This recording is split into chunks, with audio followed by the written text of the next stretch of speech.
Well, hey everybody, it is Brad. And Christa. And welcome to Northwoods Live. On Country Life News. That's right. We have quite the list of stuff that we need to chat about today, and I am verklempt.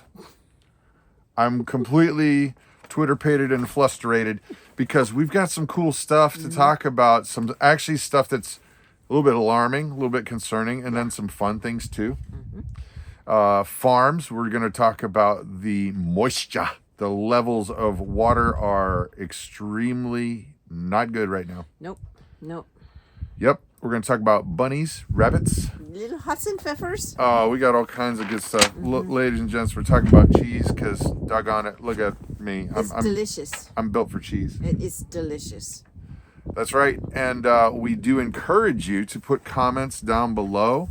We really do find that part of the big fun of this is that you can make comments and you guys react to one another. Yep.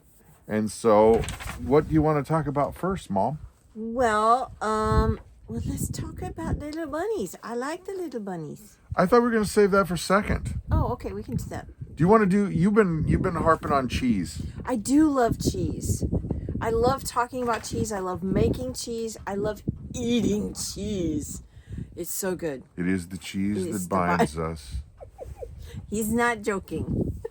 So can we save the bunnies for a second? Sure, we can save the bunnies for a second. Because the bunnies are cool. The bunnies are really cool. We can talk about cheese. Let's cheese it up. Yeah. All right. This article is just a fun, yay, Wisconsin. We rock.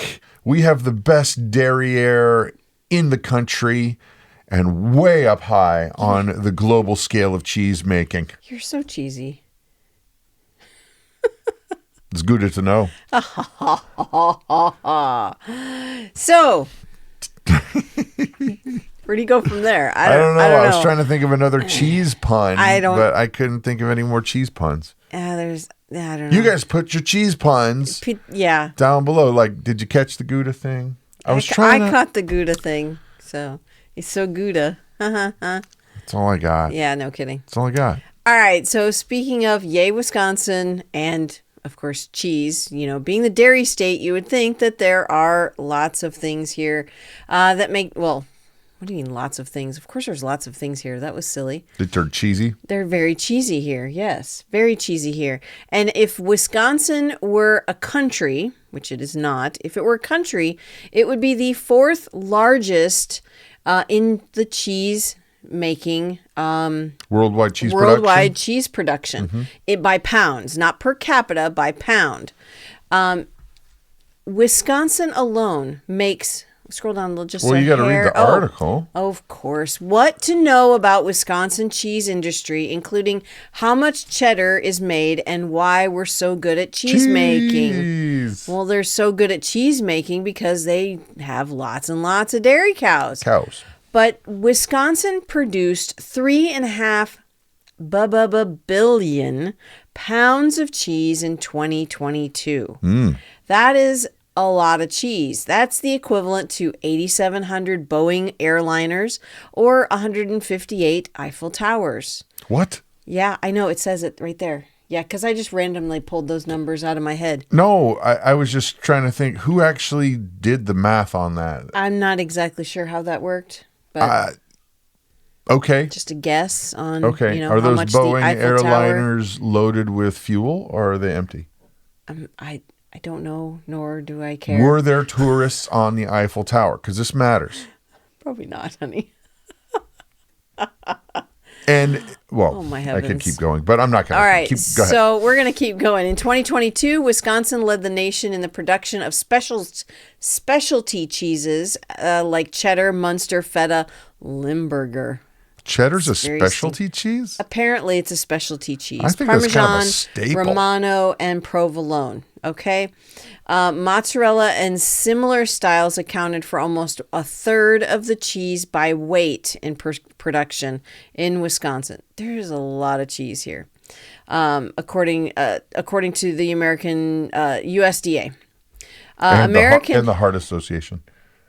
They monitor cheese levels very closely. I would imagine. American styles like Colby and Monterey Jack accounted for another 30%. So that's a lot of cheese, folks. Let me just tell you. And you can see on this chart the amounts that Wisconsin has produced. That's a lot of cheese. And one in particular, the Colby cheese, was actually created nearby in a town called Colby. Mm-hmm. That we do know. So I'm not sure where Jack, was made, but, Colby and Jack. Maybe Colby it was and Jack. It was his buddy, his brother. Yeah, right. Somebody can probably tell us in the chat how that actually happened. Yeah, they right. can Google it right now. So American in terms of styles. Mm-hmm. Yep. American cheddar is the king of American style cheeses. Yep. You've got Italian, of course, with pizzas being so popular. Mm-hmm. Right. Mozzarella is number one. Yep. And then down there with Hispanic, I don't know why they label that other. Because they kind of, those three are is that not like the queso kind of stuff? Yes, the queso cheese. That's delicious. Munster and then Swiss cheese, which actually for some reason I thought I saw. Where are their guitar ads? That's so strange. Keep going. I thought I saw that Swiss cheese was made here. It was not. It doesn't matter. No, right. For some reason I thought that forget it. I'm glitching. I had a brain cramp. I thought the Swiss cheese was created here as well, but I don't think that's the case.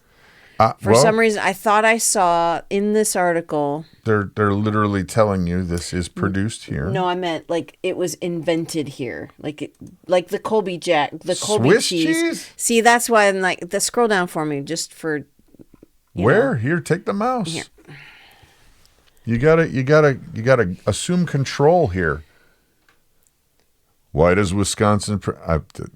Some of these articles are so goofy. Some of them are pretty strange. Like, why does Wisconsin produce so much cheese? Oh, I don't know. A lot of dairies, a lot of cows.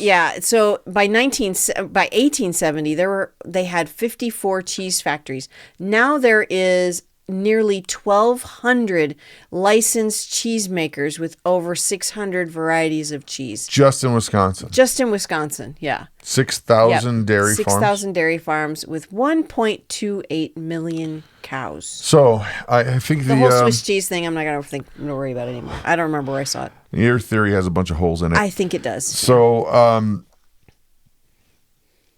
you didn't get it. I got it. Did you get it? I got it. Did you get it? You guys got it. Yeah. I think the whole point of this story is yay, Wisconsin. Yes. And eat more roughage. Here we go. Here's the big question. Is it duck season or is it... Wabbit season. Wabbit season? Wabbit season. Duck season. Wabbit season. Duck season. Duck season. If you guys have seen Looney Tunes, you know what we're talking about. But you can't if you're not 18 or older. That is so bizarre. Knew I was going to get him going with that. Walmart will not let you buy Looney Tunes unless you're 18.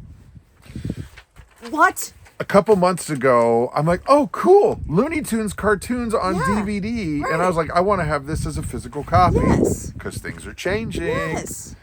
And put it in the cart and went to scan it at the self. Yes. Check out.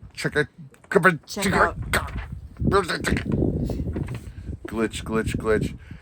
And it would not let us buy it until some 17-year-old girl came over and said, oh, you can buy that. You're 18. You can buy this. Right. What? Whatever. Anyhow. This interview's from a couple years ago. This is from a couple years ago. We talk about rabbits. We talk about the benefits of having rabbits on your homestead. You can use them for meat, or you can sell them, which we did a lot. You can sell them as pets, keep them as pets, but the best benefit is their poo. Well, we're going to talk about that. Yeah. So roll that beautiful bunny footage. Yeah. 3 years now, and we have raised, well, the bunnies do most of the work.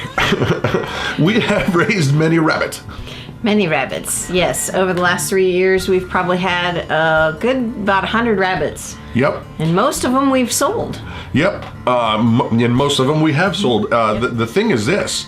We've learned a lot in this time. We've learned a lot from a lot of other channels. And so today we're going to talk about stuff that we've found out either the hard way or we found somebody else's Wrong way. or we found somebody else's better idea. Yeah. And so we have a list. Mama's got a list. I have a list. She's got a list. What's the first one on our list to share with the people who might be interested in rabbits? Your cages. Cages. Don't make cages like we make cages. Yeah. Now, well, here's the thing. We started out doing it just like you see everybody else doing it with the wire, but you start putting them together with the little clamps and what happens, Mama? What happens to the entrance? Scars. You have scars. Yep. They're no fun. You go in there to get a rabbit or water or food or whatever. Slice. And you're being real careful, but then something happens and you found an edge that you did not. Well, you can't get them smooth enough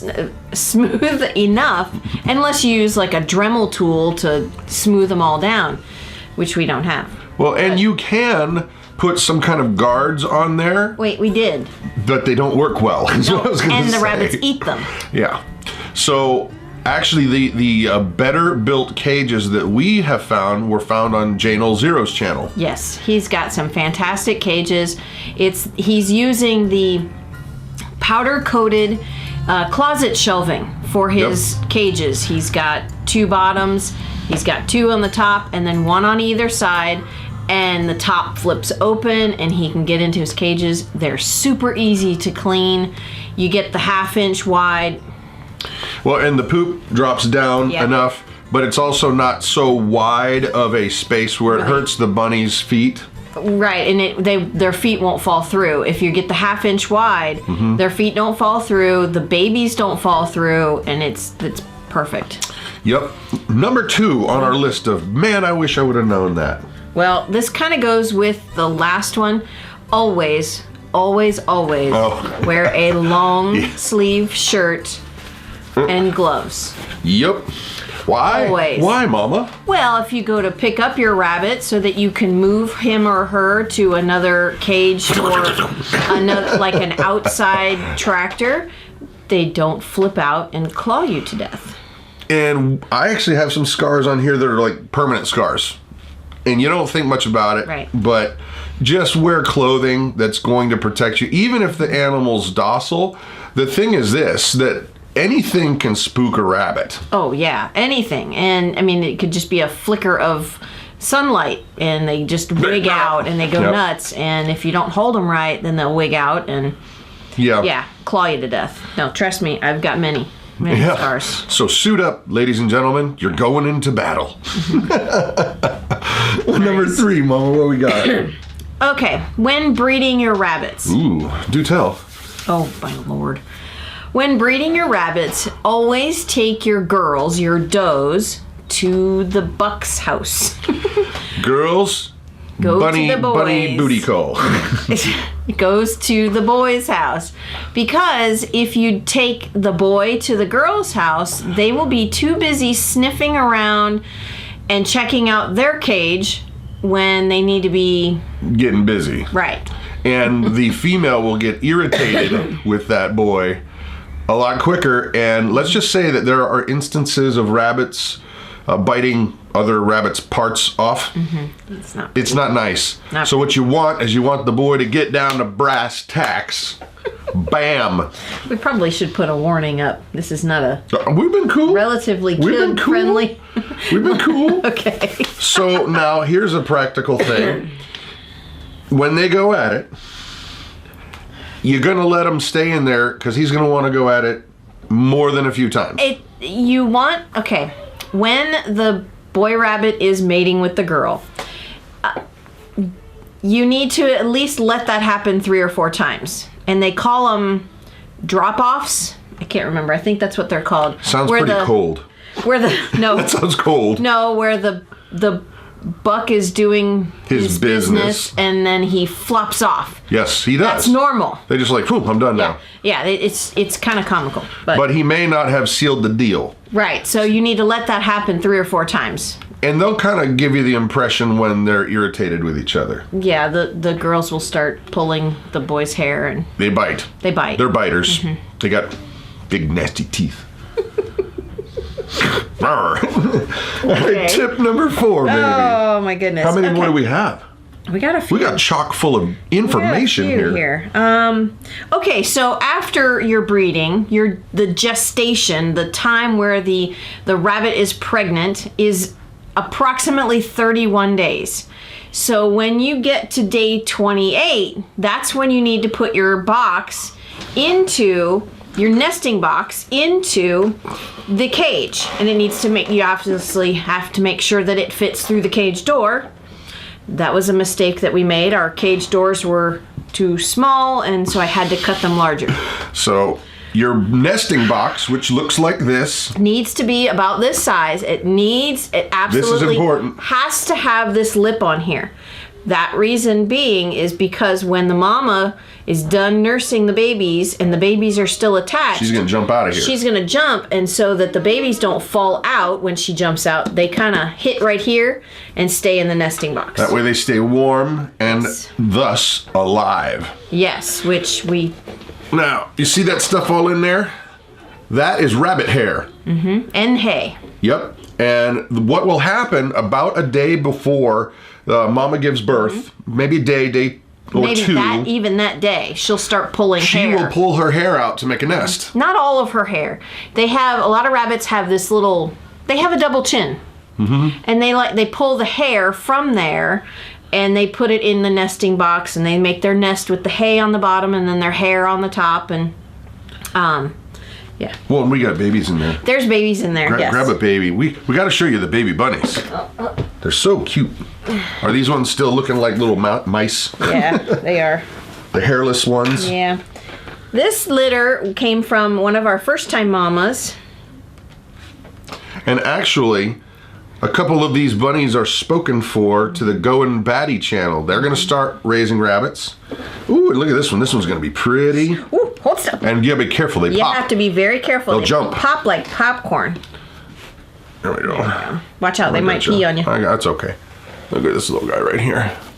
How cute is that? I'm trying to show you much without him jumping. 1, 2, 3, 4. But this little guy is 5 days old. They were born on Friday. Here's one that's white. Here's a little white one. Put you back. She's got a stripe down her back. Ooh, she's got a little mark. Actually, I don't know if they're male or female. You can't tell that part right now. You have to wait a few weeks. Hairy bunnies. No, don't do that. Oh, put them back in there. Yuck. But they are cute. But now, oh man, this is what everywhere. I don't like about rabbits is the hair. Ugh. So what were the other 2 items that we had? Wish we would have known that before we did that. Hold on. We got hair flying everywhere. My phone shut off. That's got my nose. I know. Ugh. Yeah, that's the one thing I hate about rabbits is the hair is everywhere. That's why we keep them outside. So, okay, when you have multiple rabbits, and you have right now we have 2 bucks and 3 does. How many breeding pair? Well, we used to have 3 That's breeding right. pair, but one of our bucks passed away. So now we're in need of a replacement buck, but we're going to just wait on that for now. We're looking for something specialized. Something specific. So if anybody has a New Zealand red, we want buck, a purebred. Send us one. You know what? Yeah. We'll send you shipping. Right. Right. I don't know. Can you send live rabbits through the mail? I wouldn't. That'd be horrible. No, it would be horrible. That'd be horrible. Well, they send chicks through the mail. Which that's horrible too. That is horrible. Okay. Anyhow, back to where we're at. Points. If you have many rabbits, we have 6 cages in a row all lined up on a wall in our run-in shed. Oh, the barriers. You need to put barriers between your males and your females, or your males and your males. Just put them between each rabbit. And you know what? And it doesn't have to be anything expensive either. We have tons of feed bags laying around, and I save them every so often. you put a feed bag straight through there. And the reason why they pee on each other. They get all frisky and they go crazy. Yuck. And this was a mistake we made. We didn't put the barriers between two of our males, and one of our males peed on all over the other male, and he was filthy. It was disgusting. It was really gross. So barriers good between thing. Your cages. And if you're afraid that they won't socialize, get something clear. Exactly. Put some clear plexiglass through there and you'll be fine. Anything. Just as you want the pee barrier. You don't want... Yeah. Who wants to be getting soiled on? Yeah, I mean, if you have... Okay, here's the thing. You want to... Let's not buy things, right? Reuse them. Like I said, the feed bags are one good way to use them, or to reuse them. And I just zip tie it to the cage so it doesn't fall down. If you have any of those... the political signs... The plastic corrugated political signs. That's just about all they're good for anyway. That's exactly what they're good for. They're good for a pee guard. Right. You keep that in mind. That's about all they're good for. The baby rabbits, we had a mama one time. One time we had a mama who gave birth and then she passed away while the babies were still little. Well, the thing is this, that we did some research and found out that you can feed them goat's milk through it with a little eyedropper and save the day. Yeah, I did see a new way that you can do it. It's a lot safer for the bunny. The spongy makeup, applicators that looks like little foamy sponges. You just drop your goat's milk straight into that, and then they will suckle off of that that little makeup applicator, and of course use clean ones, but oh, this was all filthy. No, but the bottom line is goat's milk, raw goat's milk, if you have access to either a goat you have or somebody that can give you some, it saved the day on a couple of these bunnies we had. Saved a day on a lot of rabbits we've had. Yep. One of the last things that we want to talk about is we just came out of winter. Excuse me. She needs a jelly bean. No, I don't need a jelly bean. You sure? Positive. Okay. You can have a jelly bean. And it's covered in rabbit hair right now. Wait. Fabulous. So we've just come out of winter, and a lot of people have the bottle rabbit waters with the nipple on them, where the little metal steel ball inside. Well, those are not real great for during the winter time. They freeze up twice a day, three times a day. It's a chore to get them thawed out, and yada yada yippee skippy, right? What she said. Well, we went to the Dollar Tree, and they have plastic dog bowls, pet bowls for $1, and you buy 2 sets or 1 set. It doesn't really matter, but you take two buckets of one of warm water and one of really hot water.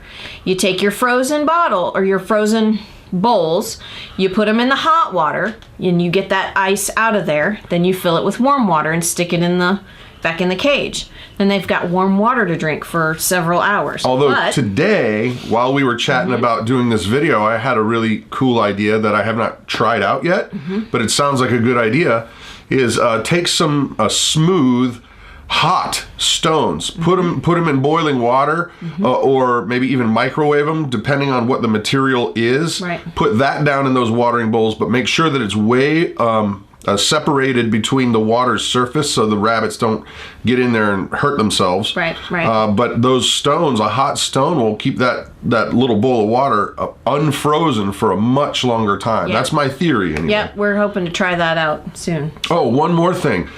Sometimes rabbits are great mothers and sometimes they're horrible. Yes.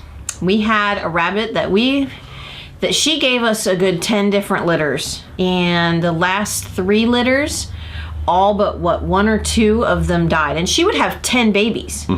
All but 2 or even 1 would survive, and at that point she's no longer a breeding rabbit. Yep, you got to know when. You got to know when to pull the cord.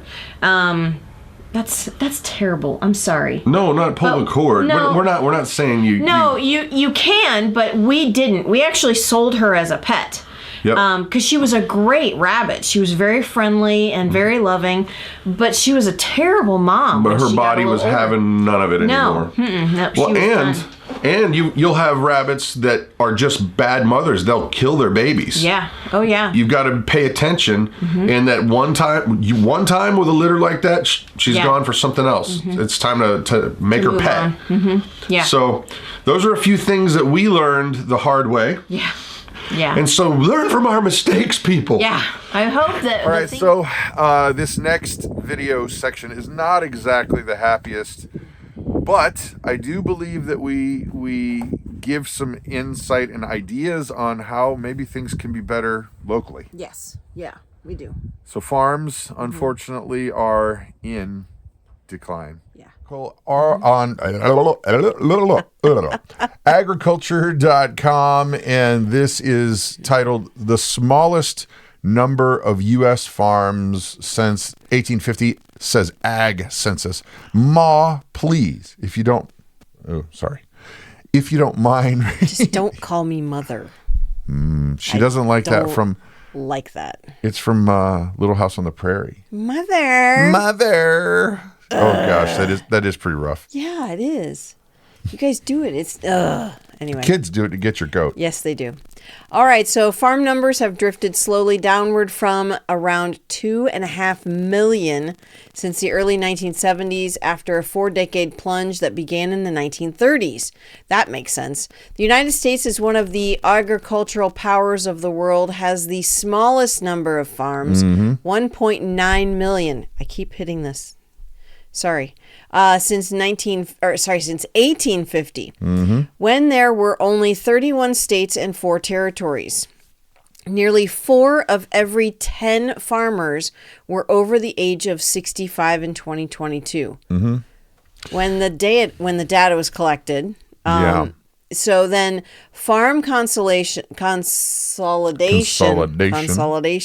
has been the story of American agriculture since the Great Depression. That's why I said earlier, that makes sense. The 1930s, people couldn't keep their farms going anymore.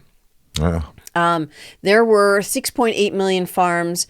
Mechanization, hybrid seeds, synthetic fertilizers, and pesticides allowed vast increases in productivity while reducing the need of labor. Now, okay, go ahead and skim down here because this is really interesting. A lot of this data is good data. Don't get me wrong, it's good data. Yeah. But let's get to the nitty-gritty. So basically, this is really interesting here. Check this out. All right, agricultural production is dominated by a small portion. 6% of farms with more than $1 million in annual sales. Those 105,384 You farms. got this, baby. #homeschool. You got this. Farms operate 31% of farming and generate 3/4 You hear of that? sales. That's important. That's huge, guys. Okay, huge. so bottom line is this. Let's scroll up to the top and let's chat here for a sec. Bottom line is what we're seeing around here too. This is not just this article. We're talking to farmers everywhere around here, beef farmers, dairy farmers, and they're all saying the same thing, that if you're not growing into these massive mega farms that, what did it say, 4%? 6. Then you are in decline. Yeah. So it's either you're growing, adding more debt, making it bigger and bigger and bigger, but it's not really sustainable unless you keep growing and then you never stop. Right. So, or you're in decline. That's what people are telling us. And it seems to me that all of these government programs and subsidies, which is what they're telling us, makes it harder and harder and harder for the little guy to actually compete because they can't against the bigger farms. Right. That is so very true. A few weeks ago, we talked about these dairy farms and how there are less dairy farms, but there is a huge number, increased number of dairy cattle that they're milking. So that goes along with this. Plus the amount of actual milk per cow. Yeah. which has increased ridiculously. Yeah. We actually talked to a farmer, and on average, he gets almost 30,000 pounds of milk per cow. Yes. So you may say, well, why is this a problem? I don't care. Well, if you're a farmer or you know farmers, go ahead and put your comments in the comments section below in this live stream or even in the replay, because I can promise you this, folks. People understand if you're into farming, this is a problem, because what happens is they're edging out all the small guys. And then all it's going to do is make farming mechanized for only big business. I'll let you chat here in just a sec, but think of it like this. It's the Walmart business model, really. Okay, when Walmart rolls into a town, a small town, what do? They offer tons of selection and cheap prices, so cheap that the mom and pops stores cannot survive. So they edge these people out, all the while knowing what's going to happen is when they're gone, all they've got to do is reduce the amount of selection you have. So instead of 20 cans of spaghetti sauce, you now have 4. And then they slowly over time edge the prices right back up to before they actually rolled into town. So they bump out the little guy, then they eventually grow the prices back to where they're actually making more money than they were before. Now, I am not suggesting that farmers are doing this. However, the way that government subsidies work, from my understanding, tell me your comments down below, from my understanding, it's kind of forcing them to do that without them ever even wanting to do that. Right. Because the government controls the pricing per, in this case, for us, milk. But it could be anything. It could be, take your pick. It could be corn, beef, whatever. Chicken, corn, whatever, So they set the game, set the table, say you got to play by these rules, or else you don't grow, or else you don't get bigger. And then they make the framework so that you are ultimately going to edge out the small farms, and then prices go up. You're right. So going back to the article real quick. You can grab the mouse. 2.5 no, I don't need the mouse. 2.5 million since 1970s. Farms. Right. That was farms. Now there's what? 1.9 minutes less. That's in. Okay. Telemarketers. We should have shut that off first. Sorry about that, folks. That wasn't your phone ringing. That was my phone ringing. I don't know why, but actually just recently I've been getting a crazy amount of telemarketing sales calls, and I'm actually on the do not call list. Yeah, well, that doesn't really matter anymore. I don't think it matters anymore. No. So you were saying about farms. My point was there were farms in all over the country, and they helped to sustain each little town. Oh, yes. With what they grew. They grew chickens, they grew cows, they had milk, they had eggs, they had all kinds of things that all of the towns there, they grew all of the vegetables for that town. Everyone benefited. Well, now farmers can't afford to do small town things anymore. It's mono farming. It is mono farming. It is. And most of the mono farming, when you go to look at the pricing or the prices for agricultural items, corn's top of the list. And then there's soy. Those are the two top, the biggest ones. The two biggest ones that are being produced right now. Because corn isn't everything, soy isn't everything. Anyway, that's a whole nother story. But they're not able to make a profit anymore because the government has cut the prices of they've subsidized everything, and so the farmers can't. They're hamstrung. They're controlled where they don't get to set their own prices. No, they don't. And here's another problem for all this. By the way, continue making comments down below.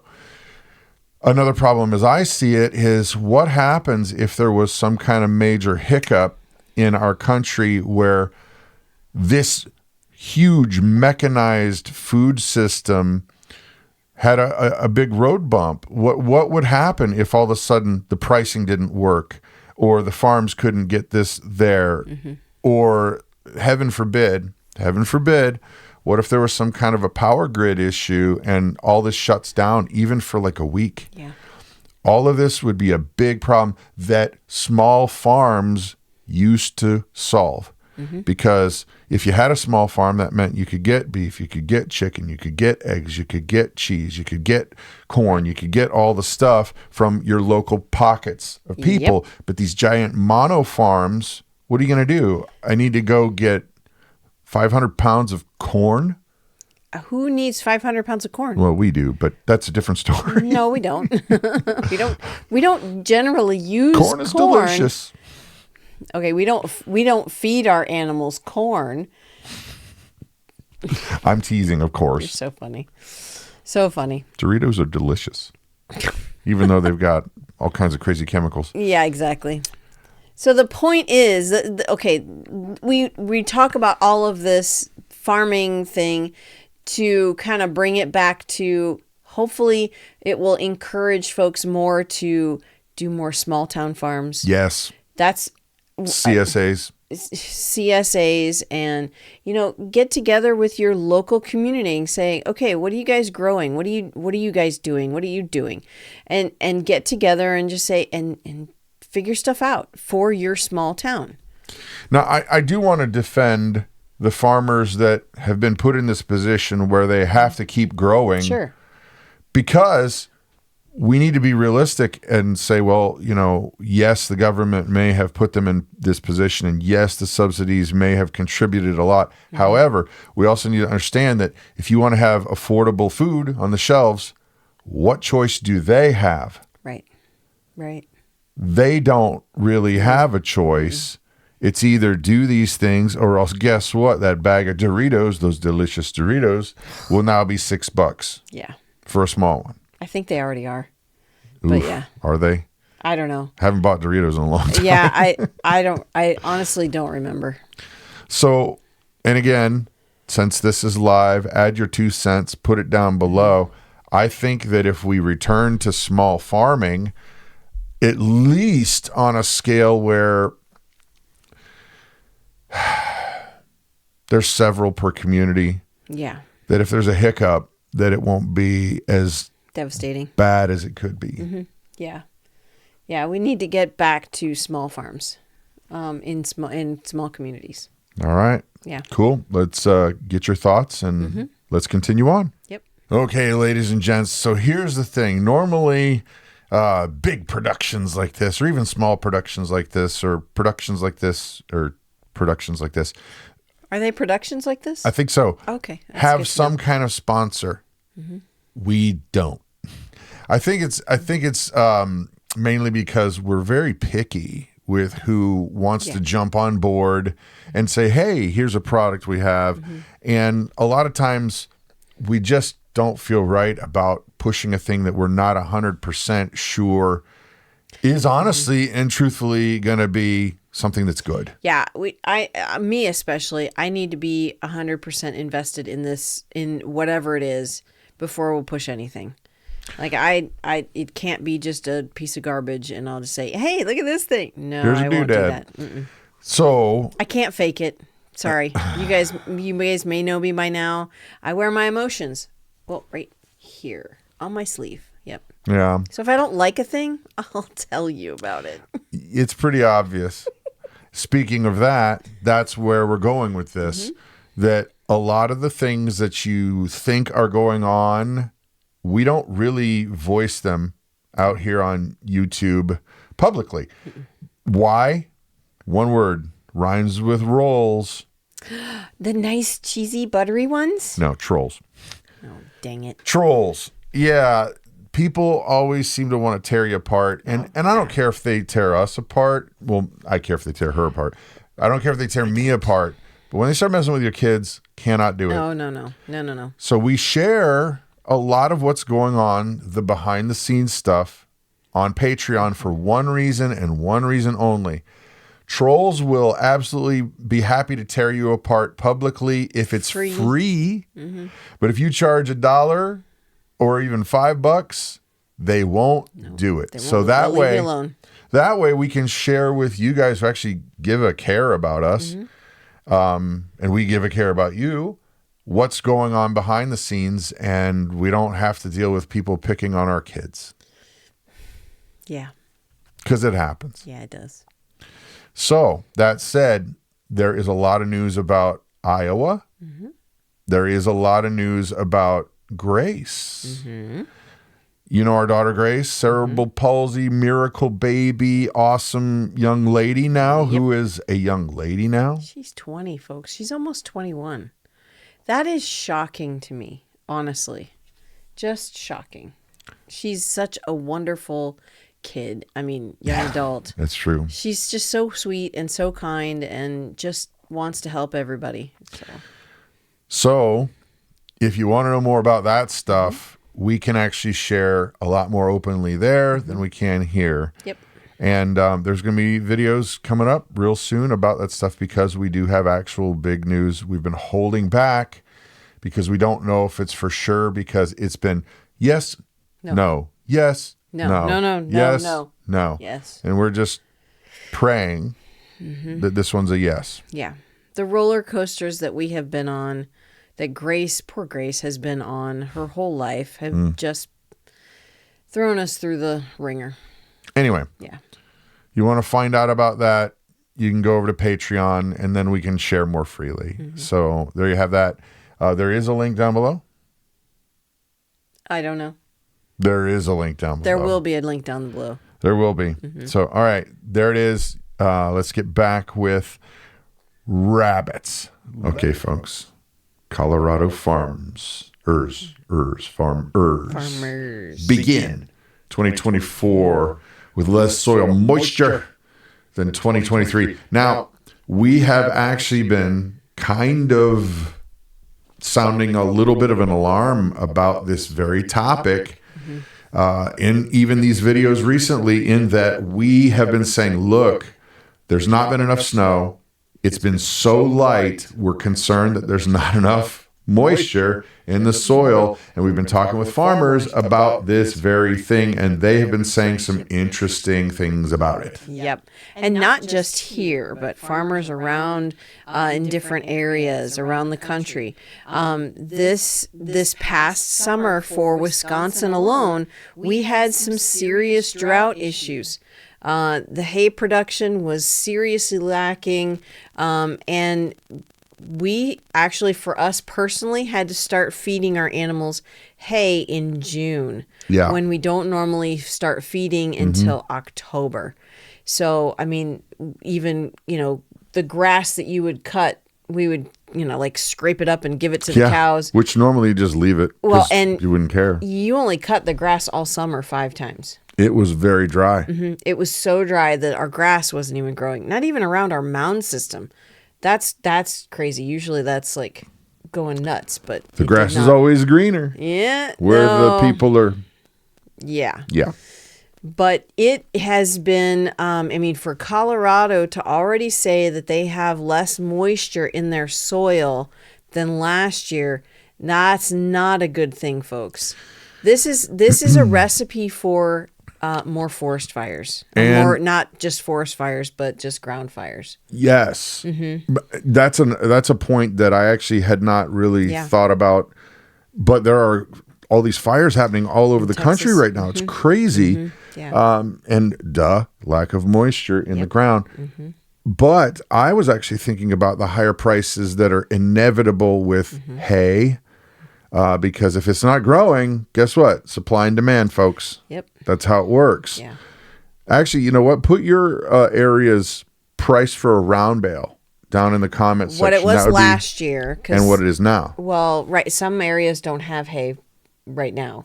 People still need to buy it. Well, yeah, they still need to buy it, but the hay season hasn't started just yet. Okay. Well, just to give an idea of what it was, and then if you know what it is. Right. How about that? Yeah.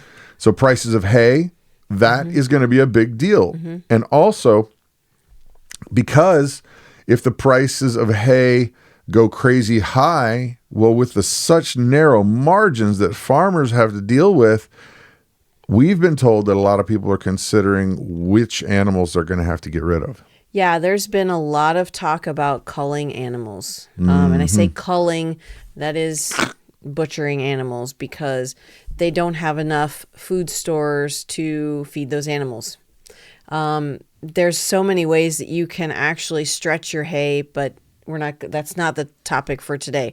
We're talking about Colorado soil moisture. Moisture.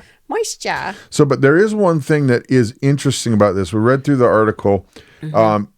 This is interesting because of the lack of moisture. The one thing that seemed odd to me was that right now the cattle and livestock are doing great, but they won't be. They're doing great right now. Right. No, they had a great winter, so when cows are cold, they have to eat more hay to stay warm. That's what animals do. They eat hay and it creates warmth in their body. If they don't have enough hay to eat, then they get cold. Well, they're not able to produce enough. And they're not able to produce enough milk, or they lose weight because they're using a lot of their energy to stay warm. So this past winter has been a very mild winter. So animals are able to eat less, which has been great because for now we're using less hay for the winter. However, and it's been drier, which means it's been warmer, it's been drier, so there's not nearly as much mud, which is wonderful. Oh, that is wonderful. But I kind of wish we had more mud. We're going to pay for it. Yeah, exactly. This nice winter that we have had in Wisconsin is going to cost us. It's going to cost everybody, not just Brad and I, but everybody around the state and around the country. This is a sentence that I'm going to read for you guys because you may not be able to read it if you got a small device you're on.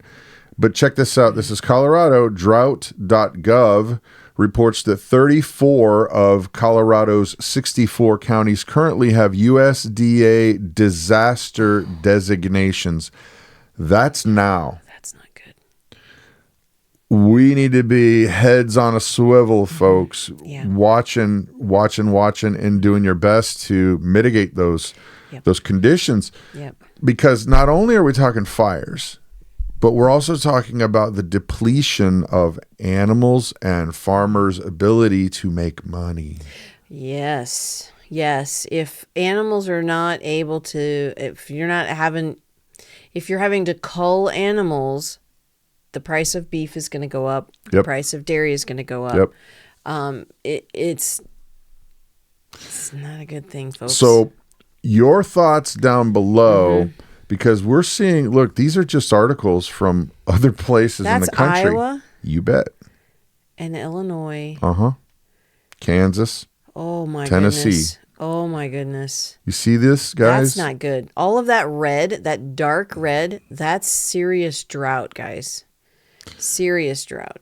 This could be a problem. Look at most of Kansas is just seriously bad. Yeah.